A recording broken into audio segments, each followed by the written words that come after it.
Bienvenidos a este su programa Preguntas y Respuestas a cargo del grupo Bella Teología por Santo de los Últimos Días, el cual es un grupo en Facebook. Soy el hermano Fernando Illanes, creador y administrador principal de este grupo. En este grupo nos llegan muchas preguntas acerca del plan de salvación, del Evangelio de Jesucristo, comprensión de las Escrituras y sobre cómo defender a la Iglesia de Jesucristo de los Santos de los Últimos Días y su historia. Para responder todas estas preguntas me baso en este orden. Primero, las Sagradas Escrituras. Segundo, enseñanzas de apóstoles y profetas.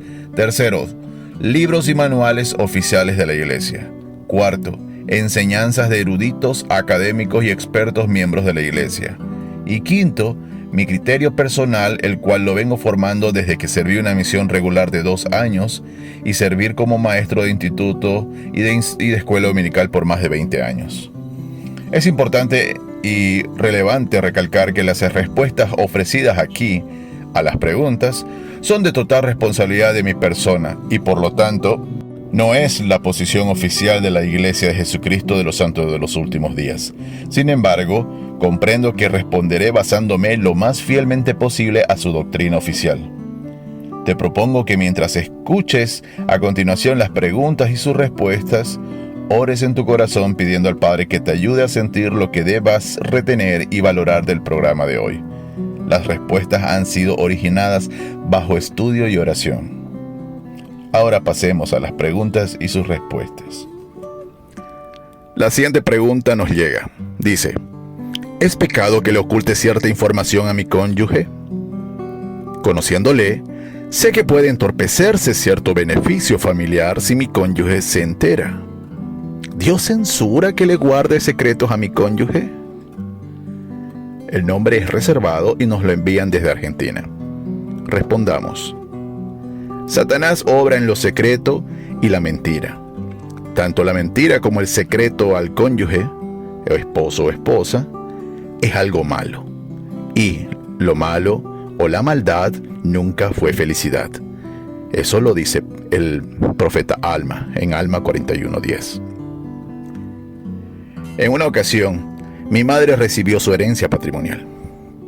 Ella prefirió no contarle a su esposo, mi padre, porque ella entendía que mi padre no era tan hábil para la inversión, pues ya antes había invertido en unos negocios y le fue muy mal. Mi madre decidió comprar una casa a ocultas de mi padre. Y esto lo guardó en secreto, pues temía ofenderlo, ya que lo hizo sin un acuerdo entre ellos. Llegó una crisis laboral de mi padre, la cual nos llevó a desalojar la casa en la que vivíamos de manera inquilina por muchos años. Mi padre se angustió por su deber de sustentador de su esposa y sus 5 hijos. Entonces, mi madre vio la perfecta ocasión para revelarle el secreto de años. Tenemos una casa que compré hace años con mi herencia. La reacción de mi padre era una mezcla de alivio, desconcierto y autoestima baja, pues al enterarse del secreto, sintió que por años él era considerado por su esposa como alguien subordinado al criterio de ella. Mi padre le agradeció a mi madre por salvar el techo de la familia, pero le hizo saber que el lazo matrimonial estaba desgarrado. Pasaron días, semanas y meses, y la armonía conyugal de mis padres se restauró, por seguro por el remordimiento y arrepentimiento de mi madre, y porque mi padre confiaba en el Señor cuando dijo que debíamos perdonar a todos. Ciertamente hay circunstancias donde la sabiduría de Dios dicta: hay tiempo de callar y tiempo de hablar. Eclesiastés capítulo 3, versículo 7. Pues el mismo Señor nos demuestra que no todas las bendiciones llegan simultáneamente con la petición de ellas. Y es entonces cuando se ve el silencio de los cielos. Y esto debido a que la infinita sabiduría del Señor conoce cuándo es el tiempo indicado e ideal para el máximo beneficio y aprendizaje de su siervo. Por eso, el gran sabio dijo: hay tiempo de callar y tiempo de hablar. Debe ser regido por la prudencia y no por el egoísmo, pues algunos querrán callar o guardar el secreto con algo más o menos escudándose al decir: prefiero evitar malentendidos y su mal humor. Por eso no le diré nada. Otros dirán: esto lo guardaré y más adelante le contaré, porque prefiero pedirle disculpas a que me prohíba esto. La aplicación de la escritura que dice que hay tiempo de callar y tiempo de hablar es en la prudencia de encontrar un escenario ideal en el que el bien mayor o bien común sea entendido y claro. En una obra de William Shakespeare, la que se llamó Julio César, hay una escena crucial en la que Bruto decide unirse a la conspiración y matar al César. Brutus está reflexionando sobre esa decisión en su huerto a primera hora de la mañana, cuando su esposa Porcia se une a él. Despertada cuando él se fue de su lado y alarmada aún más por las voces y las figuras encapuchadas de los conspiradores que se alejaban, ella teme que todo esto pueda estar relacionado con sus meditaciones y suspiros en la cena de la noche anterior y las miradas poco amables e impaciencia con las que la despidió con un gesto. Incluso ahora, Brutus afirma que simplemente no está bien de salud y le dice que se vaya a la cama, que no se preocupara por él. Pero Porcia no se deja despedir y habla directamente al corazón de su verdadera enfermedad. Le dice: ¿tienes alguna mala ofensa en tu mente, de la cual por el derecho y virtud de mi lugar debo saber? Te pregunto, por mi belleza una vez elogiada, por todos tus votos de amor y ese gran voto que nos incorporó y nos hizo uno, que me revelas a mí, a ti mismo, tu mitad. ¿Por qué estás aturdido? Dentro del vínculo del matrimonio, dime, Brutus, ¿es allí establecido que no debo saber secretos que te pertenecen? Soy yo misma, pero, por así decirlo, en especie o alimentación. Es decir, ¿soy uno contigo solo de una manera limitada? Para estar contigo en las comidas, consolarte en tu cama y hablarte a veces. ¿Vivo solo en los suburbios de tu buen placer? Si ya no es así, entonces yo, Porcia, soy la ramera de Brutus, no su esposa. Eso está en la obra de Julio César, del autor William Shakespeare. Porcia le recuerda entonces a Brutus las cualidades de linaje y carácter que lo atrajeron hacia ella. Y, como prueba adicional de su firmeza y coraje para soportar sus dolorosos e íntimos secretos, revela que se había herido en el muslo, pero que había preferido pacientemente toda la noche sin molestarlo, porque prefería que él duerma tranquilo. Brutus exclama: «Oh dioses, hacedme digno de esta noble esposa». Pero luego no hace nada para lograr esa dignidad. Un golpe en la puerta señala a otro conspirador al que convencer, y Brutus permite de buen grado que se interrumpa esta oportunidad crucial con su esposa, aunque le promete a Porcia que pronto tu pecho compartirá los secretos de mi corazón. Pero nunca cumple esa promesa. Si hubiera compartido su yo más profundo con su otra mitad, su esposa, y hubiera sido aconsejado por su mejor perspectiva, este hombre, a quien Marco Antonio llamó más tarde el romano más noble de todos, podría haberse disuadido de traer un mal mayor a Roma que el mal que buscaba curar. En cambio, también destruye la vida de la intrépida Porcia, su esposa, porque ella se suicida tragando brasas al enterarse de lo que ha hecho su esposo y ver el destino de éste. Y Brutus finalmente se quita la vida después de que Octavio y Antonio derrotaran a sus ejércitos en Filipos. Cuento este relato o de esta obra de Shakespeare para hacer relación de cómo una esposa o un esposo debe ser copartícipe de las alegrías, de las preocupaciones, de las tristezas, de los éxitos, en todo sentido. Que sean uno solo, quienes conozcan cada situación que la familia pase.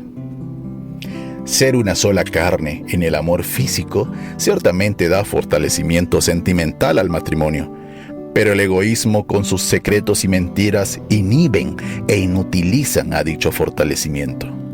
Las diferencias de criterios dentro del matrimonio deben dar pie al progreso de alcanzar un mismo criterio, y no más bien a los secretos y mentiras. Fin de la respuesta. La siguiente pregunta que nos llegó dice lo siguiente: ¿puede Dios hacer todas las cosas? Y si hay algo que no pueda hacer, entonces ¿eso no le hace un Dios débil y no todopoderoso? Por ejemplo, ¿puede Dios mandar a una piedra que sea tan pesada y tan inamovible que ni Él mismo pudiera moverla? Y después de ese decreto, ¿Dios podría mover esa piedra? Esa pregunta nos la envía Antonio Cisnero desde Colombia. Respondamos. Quienes se jactan de ser más inteligentes que los creyentes generalmente hacen lo que se llama la paradoja de la omnipotencia. Este es el tipo de pregunta que se hace en un intento de avergonzar o confundir a un creyente. Si se da una respuesta afirmativa a la pregunta ¿puede Dios hacer todas las cosas?, entonces la trampa surge con una segunda pregunta. ¿Entonces puede hacer una piedra tan grande que ni Él pueda moverla? En otras palabras, ¿puede Dios hacer eso que no puede hacer? Evitemos la tontería de tales discusiones con el entendimiento de que, a pesar de que Dios tiene todo el conocimiento, todo el entendimiento y todo poder, hay muchas cosas que no puede hacer.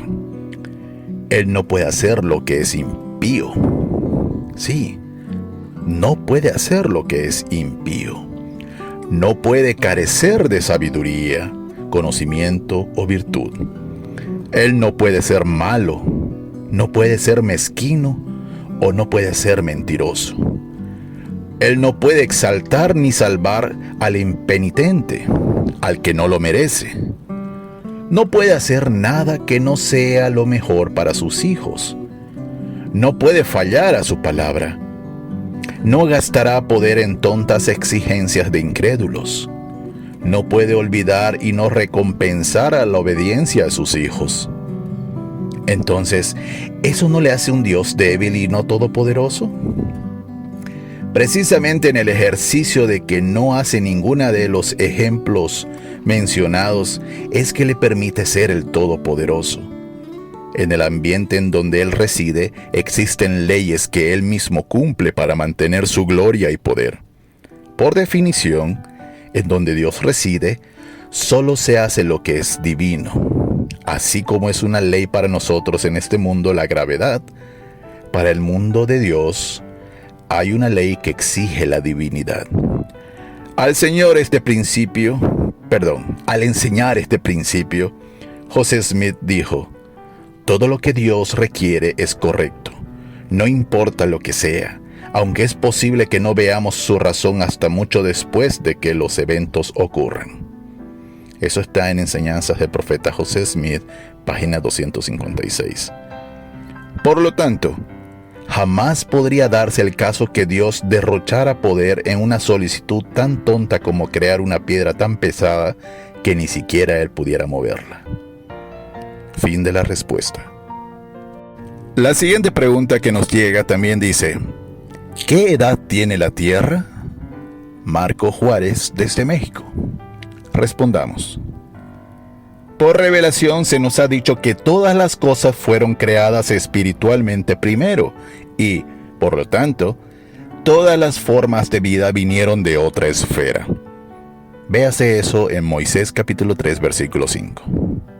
Además, la tierra recién creada estaba gobernada por una ley edénica o paradisíaca, es decir, una ley que equivaldría a un orden terrestre.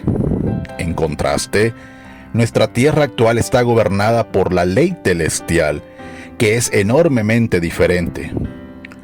Un teólogo se preguntará, ¿Cómo pueden los datos recopilados de una tierra celestial responder a preguntas sobre la existencia en una tierra terrestre? No.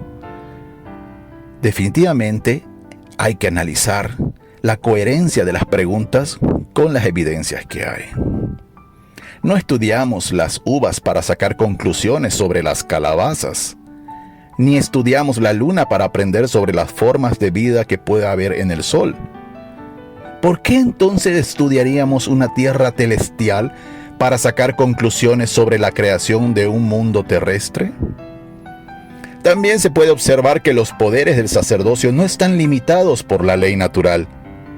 Por la autoridad del sacerdocio, el agua puede convertirse en vino añejo en un instante. Sin embargo, los expertos afirman que se necesitan años. Una vez más, en contra de las leyes observables y documentadas de la naturaleza, los huesos rotos pueden curarse instantáneamente, y aquellos que han estado muertos durante miles de años pueden resucitar para reclamar sus cuerpos en un estado de inmortalidad. Tales sucesos no constituyen una buena ciencia, pero sí una maravillosa religión. Es decir, es difícil decir cuántos años tiene la Tierra, pero la pregunta tiene poca relevancia para entender el proceso de la creación. Desde el momento en que Dios completó la creación de la Tierra y la declaró muy buena, como dice en Moisés capítulo 2, versículo 31, hasta el momento en que Adán y Eva comieron del fruto prohibido e introdujeran la caída, el tiempo no se medía como lo es ahora. En ese estado edénico no había envejecimiento ni decadencia. Todas las cosas simplemente permanecieron en el estado en que estaban después de ser creadas. Véase eso en 2 Nefi capítulo 2 versículo 22, como también en Moisés capítulo 3 versículo 9. ¿Cómo podemos medir lo que no existe? Las Escrituras nos dicen que Dios creó el mundo en 6 días y descansó en el séptimo. Sería difícil argumentar que estos fueron 6 días de 24 horas, dado que no fue hasta el 4º día de la creación que Dios creó el sol y la luna y dividió el día de la noche. Véase eso en Génesis capítulo 1, versículo 14 al 19. De hecho, el relato de Abraham habla de los periodos creativos como tiempos en lugar de días. Véase eso en Abraham capítulo 4, versículo 8, 13, 19, 23, 31 y Abraham capítulo 5, versículo 2.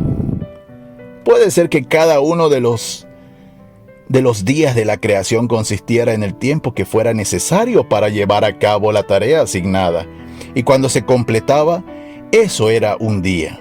Por lo tanto, el término día se utiliza para designar un periodo de tiempo no especificado, como por ejemplo, hay ejemplos que dice día de la aflicción, el día de prueba, el día de liberación, el día de visitación, etc.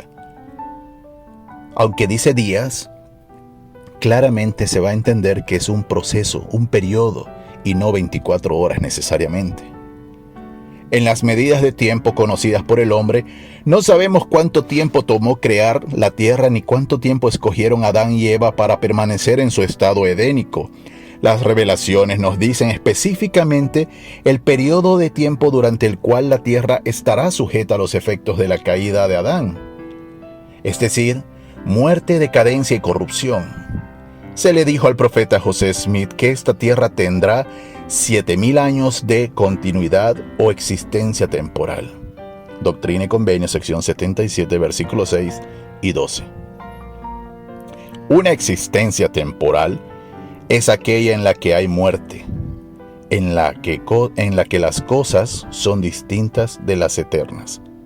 Por ello, muy probablemente jamás sabremos en esta vida mortal cuánto fue la duración de la creación. Y estos asuntos el Señor los resolverá cuando Él venga al milenio. Fin de la respuesta. Tenemos la última pregunta, que dice: tenemos años buscando tener un hijo con mi esposo, Pero el médico y muchas pruebas médicas nos ha dicho que mi esposo es estéril. Ambos estamos desconsolados. Trato de fortalecerlo para que no se sienta culpable, pero a veces me vence mi dolor y él lo nota. Me he asegurado de que se sienta muy amado porque lo amo con toda mi alma, pero quisiera encontrar algún consuelo. ¿Puede recomendarnos algo? Nombre reservado, y esta pregunta lo envían desde Argentina. Respondamos.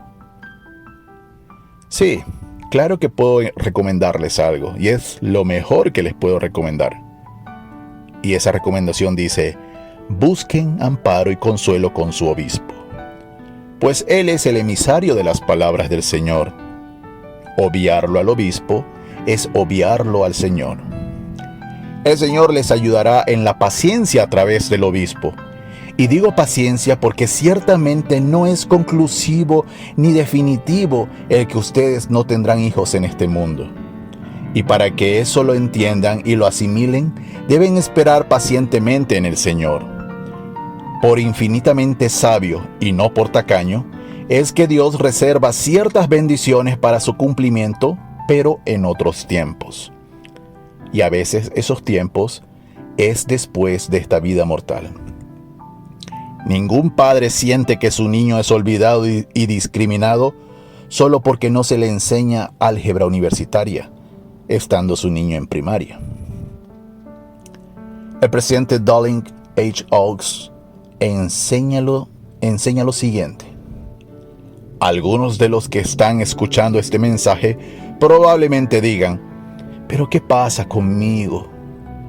Sabemos que muchos santos de los últimos días, dignos y maravillosos, carecen actualmente de las oportunidades ideales y de los requisitos esenciales para su progreso. La soltería, la falta de hijos, la soledad y el divorcio frustran los ideales y posponen el cumplimiento de las bendiciones prometidas.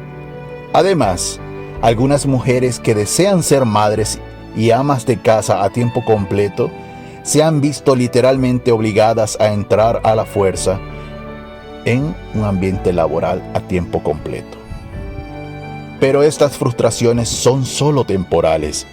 El Señor ha prometido que en las eternidades no se negará ninguna bendición a sus hijos e hijas que guarden los mandamientos. Sean fieles a sus convenios y deseen lo que es correcto. Muchas de las privaciones más importantes de la vida terrenal se corregirán en el milenio, que es el momento de cumplir con todo lo que está incompleto en el gran plan de felicidad para todos los hijos dignos de nuestro Padre.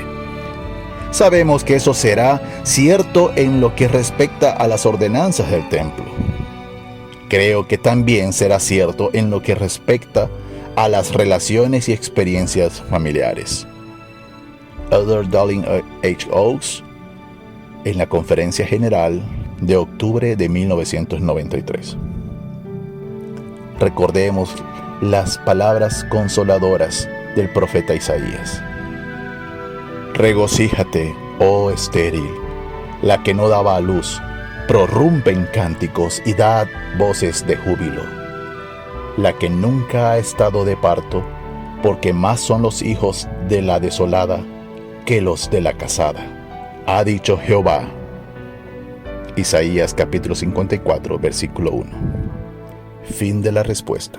Hemos llegado al final del programa. Esperamos que te hayas edificado junto con nosotros.